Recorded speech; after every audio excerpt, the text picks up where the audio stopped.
Welcome to Colorectal Cancer Prevention and Screening. I'm Nicole Guest, graduate FNP student at the University of Charleston, and I'll be your guide. We'll chart barriers, key choices, and modern screening tools. Before we begin, here's our travel itinerary for today's presentation. First, we'll explore the rising trends in colorectal cancer, especially the increase in younger adults. Next, we'll review national screening guidelines and highlight the major gaps in screening uptake. Then we'll examine early onset colorectal cancer, focusing on red flag symptoms and disparities across populations. From there, we'll break down the pathophysiology and identify high-risk profiles using a simplified model of how colorectal cancer develops. We'll also walk through screening tools and diagnostic timing, comparing stool-based tests and direct visualization methods. After that, we'll explore the role of lifestyle, risk factors, and health equity in colorectal cancer prevention. We'll then discuss common barriers to screening access, from cost to mistrust and missed opportunities in care. With an Appalachian lens, we'll look at broader population health trends, especially in high-burden rural communities. Toward the end, I'll offer a few key takeaways and policy insights to support prevention and access. Finally, we'll wrap up with a quick knowledge check and closing remarks to bring everything full circle.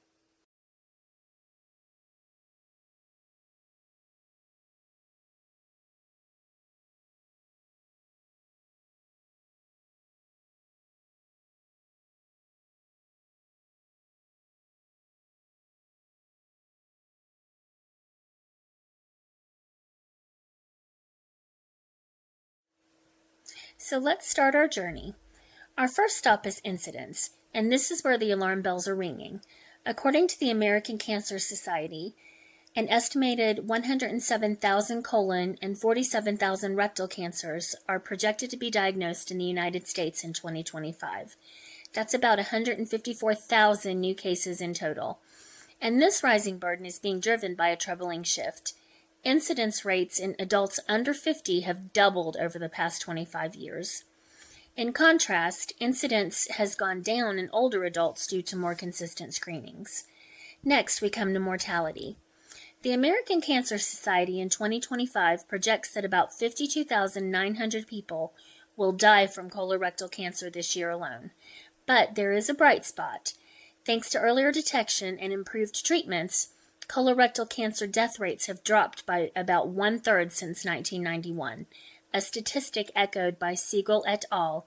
In 2023. That decline represents nearly 4.5 million lives saved across the U.S. Then we hit the progression point, where cancer often develops. Most colorectal cancers begin as polyps that slowly grow and change over 10 to 15 years. This long window gives us a huge opportunity. Screening can be detected and polyps removed before they become cancer, according to the American Cancer Society in 2025. And finally, the why behind these gains. According to the American Cancer Society, we're seeing progress because screening works. It removes precancerous lesions and enables timely treatment. To summarize the key points shown in this graphic, we're facing 154,000 projected new cases, 52,900 projected deaths, and a 60% drop in mortality since 1991, all of which are backed by the American Cancer Society and the Siegel study mentioned earlier. So this journey isn't theoretical, it's urgent, and for many people, it's life-saving.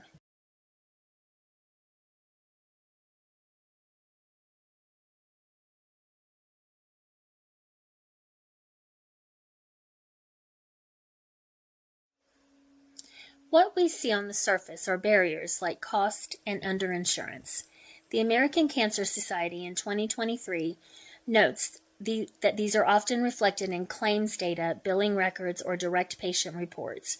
People saying they simply can't afford care. We also detect when providers don't make screening recommendations. According to the Centers for Disease Control and Prevention in 2024, documentation frequently reveals whether colorectal cancer screenings were even discussed at the visit. But beneath the surface are barriers that rarely get captured.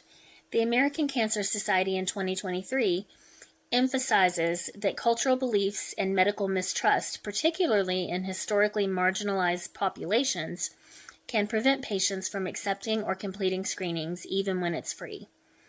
The CDC in 2025 highlights that rural patients often face structural barriers like long travel times, lack of public transportation, and limited broadband, making it difficult to act even if they're willing.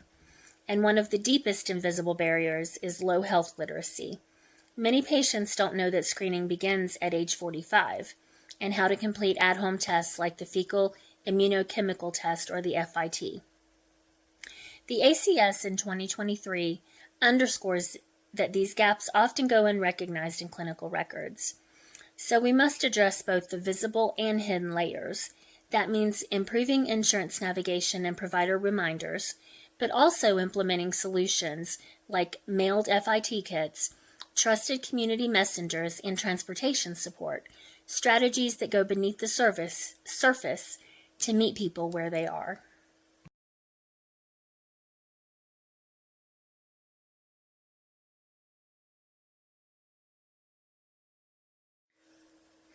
Our next stop is early detection, where screening becomes truly powerful.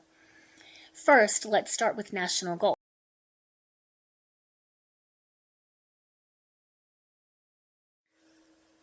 Our next stop is early. Healthy People 2030, led by the Office of Disease Prevention and Health Promotion, or the ODPHP, aims for 72.8% of U.S. adults aged 45 to 75 to be up to date with colorectal cancer screening by the year 2030. That goal was last updated in 2025. Right now, we're not there yet. According to the same source, only 63.5% of adults in that age group are current on their screenings. That leaves a significant gap. Nearly 1 in 3 adults remains unscreened. That's why this remains a high priority health objective. Next, let's look at the national screening recommendations. The U.S. Preventive Services Task Force, in their 2021 final recommendation, advises that screening should begin at 45 and continue through age 75, with individualized decisions beyond that based on health status and prior screening. This change, moving the starting age from 50 to 45, was made in direct response to the rise in early onset colorectal cancer.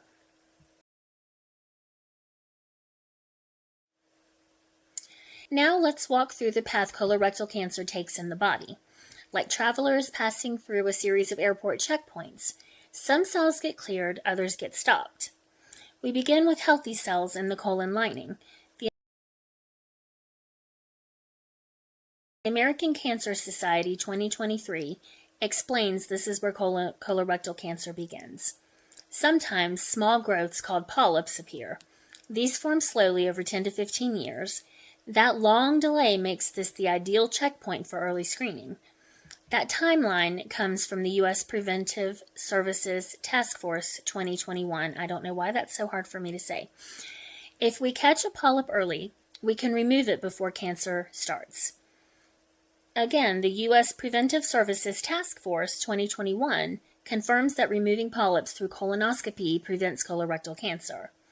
The American Cancer Society 2023 adds that most colorectal cancers begin right in that mucosal layer, so removing polyps here is a powerful step. But if we don't remove the polyps, it can change. It may become an adenoma, a type of precancerous growth. Eventually, it can invade the colon wall. That's still based on the American Cancer Society 2023 data. And the final checkpoint, the growth may become a tumor, one that can spread to other parts of the body. That's what we're trying to prevent. Now let's zoom in to the genetic level, what happens inside the cells. The process often starts with a mutation in the APC gene. This disrupts the WNT signaling pathway and removes the cell's first growth checkpoint. Then the CRAS gene activates, causing uncontrolled growth. As the changes pile up, the SMAD4 and the TGF beta pathways get turned off. Finally, the P53 gene, often called the guardian of the genome, is lost. At that point, cancer is free to grow and spread. This molecular sequence, APC loss, CRAS activation, SMAD4 and TGF beta loss, and P53 inactivation, is well documented. One example is a study by Demb and colleagues, published in 2024, which links these gene changes to faster tumor growth. Together, this sequence, both cellular and genetic, shows why early screenings matter. It gives us a chance to intercept problems before they become irreversible.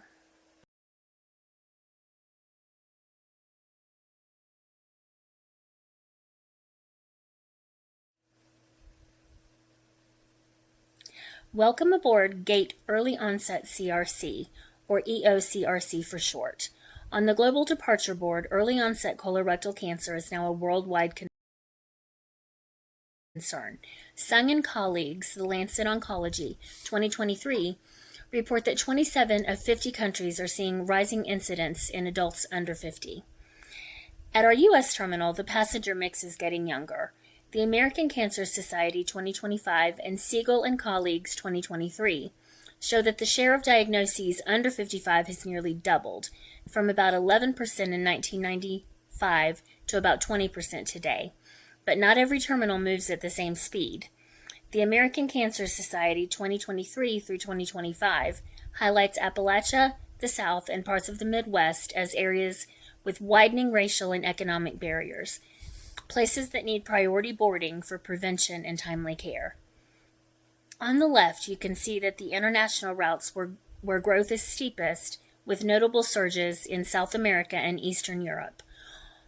Below that, the domestic departures curve shows a steady rise in the percentage of U.S. cases diagnosed before age 55.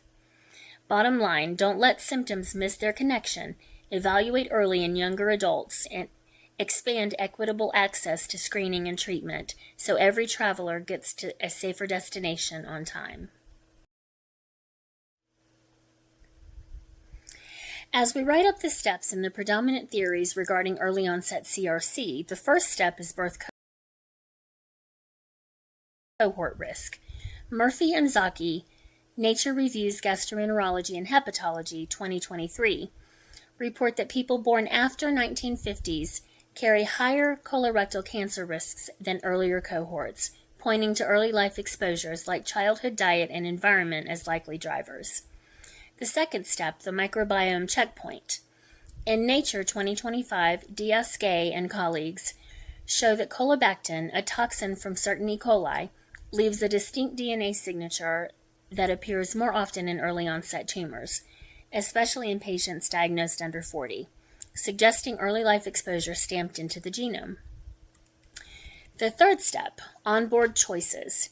Liu Wang, BMJ 2022, links ultra-processed foods with the higher risk of colorectal cancer. And for sweetened beverages, large cohorts show a similar signal. Her and colleagues, Gut 2021, and Yuan and colleagues, American Journal of Clinical Nutrition 2022, report higher risks with greater intake, even after adjusting for body weight. Add obesity and diabetes, and the ride gets bumpier. The fourth step, antibiotic exposure.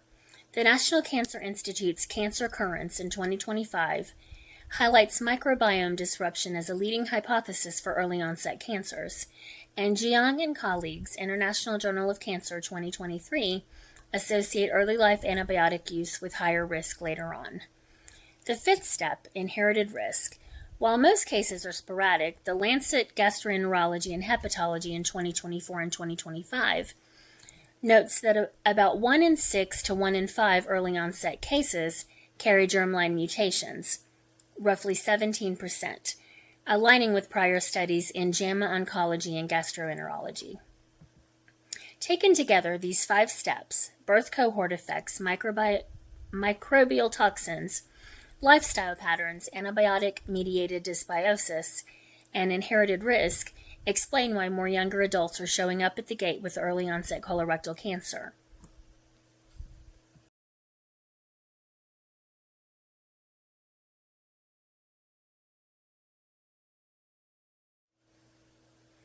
Before any trip, you pack with intention. It's the same with your health, especially when spotting early signs of colorectal cancer. Some of the most common check items on your packing list are changes in how often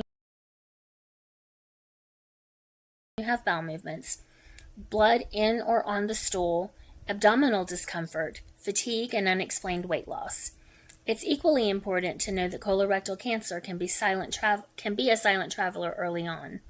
That guidance comes from the American Cancer Society 2024 and the Centers for Disease Control and Prevention 2024. Next, think about red flag bag tags, the things that should send you straight to the gate agent. Symptoms that don't go away, visible blood in the stool, or a persistent change in bowel habits deserve a prompt follow-up. That's also from the Centers for Disease Control and Prevention 2024. The American Cancer Society also notes that new onset iron deficiency anemia can be a warning sign worth evaluation. In clinic, your care team may pick up on additional cues during the pre-flight check. Findings like abdominal tenderness or a palpable mass and an abnormal digital rectal exam can point to something more concerning. These exam steps are outlined by the American Cancer Society 2024. If there's marked bloating or distension with significant pain, possible signs of a blockage, that also warrants immediate attention as described by the Mayo Clinic in 2025. All aboard the unusual symptoms line. This isn't the usual colorectal cancer route. These stations don't always shout cancer at first, but they're critical stops on our diagnostic journey. First stop, iron deficiency station. When a man or a postmenopausal woman shows up with new iron deficiency anemia, especially with a ferritin under 45 nanograms per millimeter, that's a direct ticket to a colonoscopy. That guidance comes from DeLowry 2024. Next stop, delayed diagnosis depot. In adults under 50, rectal bleeding and abdominal pain were the most common early onset symptoms. Yet they were often dismissed or misattributed, leading to harmful delays. That's from DEM 2024. Now arriving, microbial marker junction. If your patient develops Streptococcus galolyticus bacteremia or endocarditis, don't miss the connection. Schedule a colonoscopy. Warner 2024 underscores this link. Warning lights, sepsis spur. Clostridium septicum sepsis is rare, but it's a high alert signal with a strong association to occult colorectal tumors. That's confirmed by Abram 2023. Slowing down, appendicitis crossing. In adults over 40, a new case of appendicitis can be the first sign of right-sided colon cancer, not just a surgical emergency. Esposito 2024 and Vianet 2023 both warn about this detour. Last stop, tumor territory station. Symptom patterns can map to location. Right-sided tumors tend to present with fatigue and iron deficiency anemia, while rectal tumors more often cause urgency or tenesmus. That's according to Menon and Parak 2025. End of the line. These stations may look disconnected, but together they chart a route to earlier detection, especially when symptoms don't follow a classic map.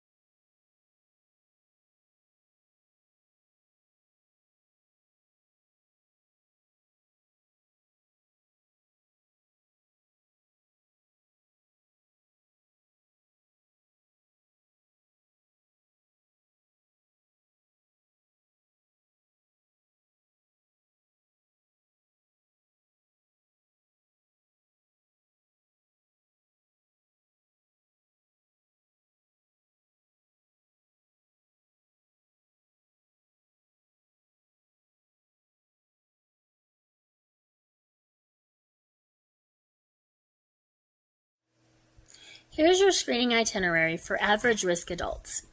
The U.S. Preventive Services Task Force 2021 recommends starting at age 45 and staying on schedule through 75, with individual decisions from 76 to 85.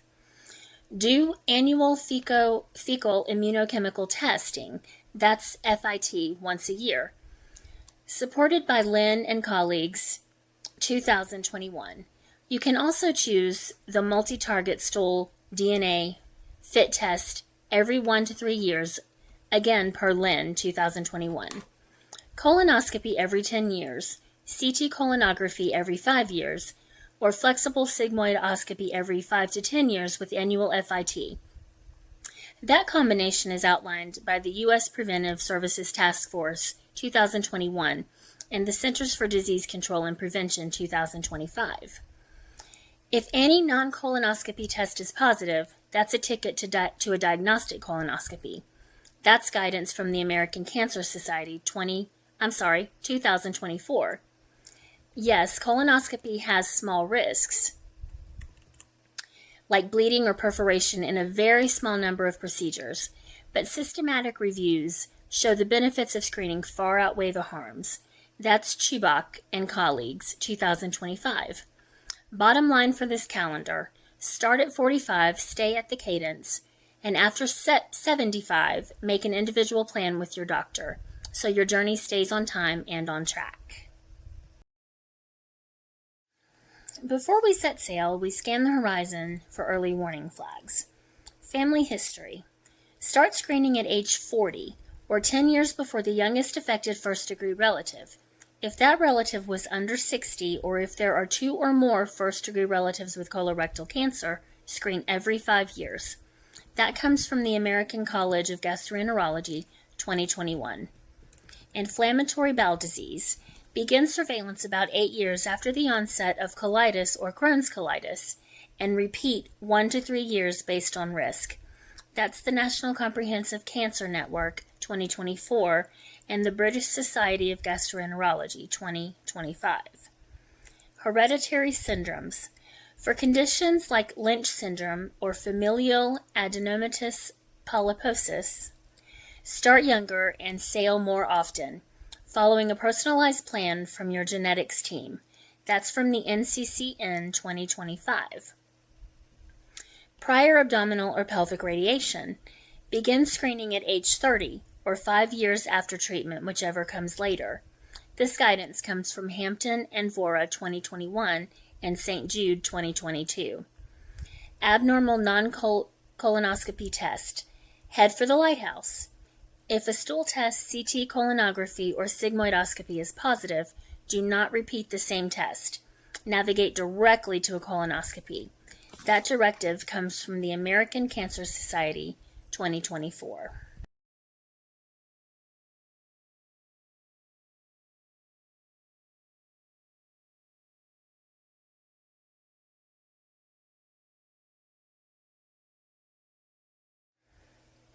On the road to prevention, we've got 4 exits. Exit 1, nutrition.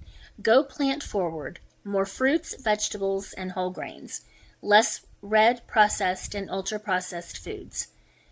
This source is from Wang and colleagues 2022 and the American Cancer Society 2024. Exit 2, activity.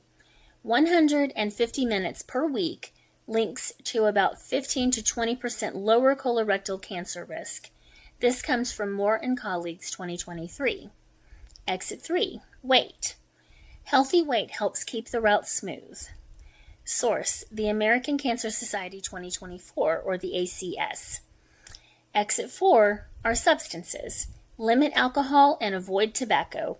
This is from the American Cancer Society 2024 and the National Cancer Institute 2025.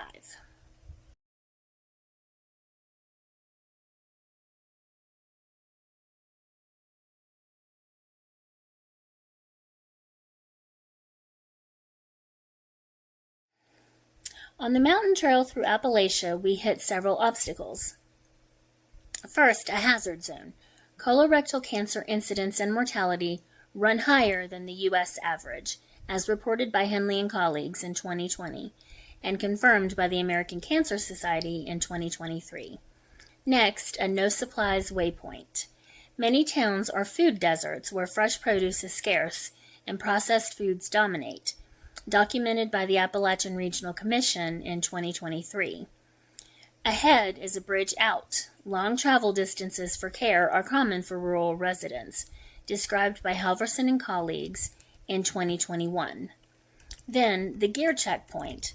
Poverty, underinsurance, and low health literacy hinder progress, outlined by the ARC in 2023 and the West Virginia Department of Health and Human Resources in 2024. We also face fog on the ridge.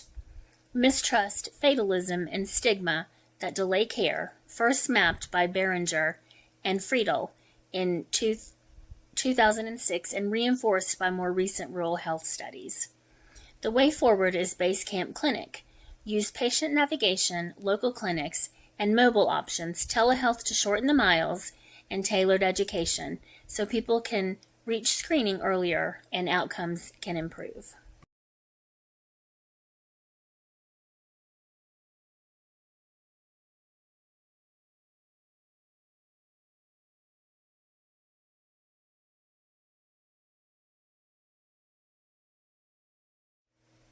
Imagine standing on the New River Gorge Bridge, the largest single-span bridge in the Western Hemisphere.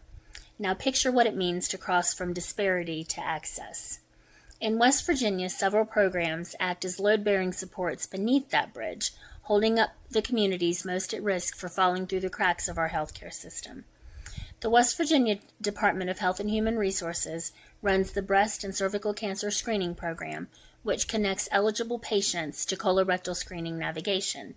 That's from the 2024 DHHR report.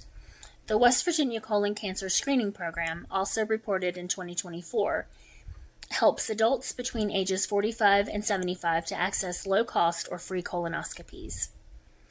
The Appalachian Regional Commission, known as ARC, funds rural navigation, education, and transportation grants to bridge that gap in care.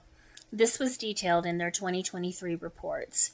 And nationally, the Centers for Disease Control and Prevention support the Colorectal Cancer Control Program. Their 2025 update reinforces evidence-based screening in clinics nationwide.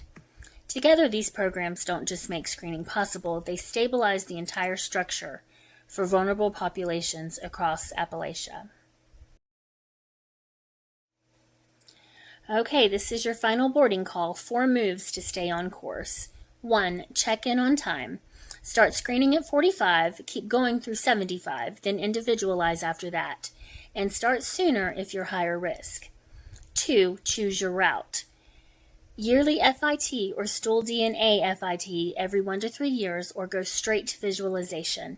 Colonoscopy every 10 years, CT colonography every 5 years, flexible sigmoidoscopy every 5 to 10 years with an annual FIT test. Any positive non-colonoscopy test goes directly to diagnostic colonoscopy. 3. Pack a preventive toolkit. Eat plant-forward foods. Move at least 150 minutes a week. Keep a healthy weight. Limit alcohol and avoid tobacco. 4. Use wayfinding. Don't ignore symptoms. Ask for navigation help. Local clinics, telehealth, and patient navigators to clear barriers. That's the map. Check in on time, choose a route, pack smart, and use wayfinding so you arrive early before cancer does.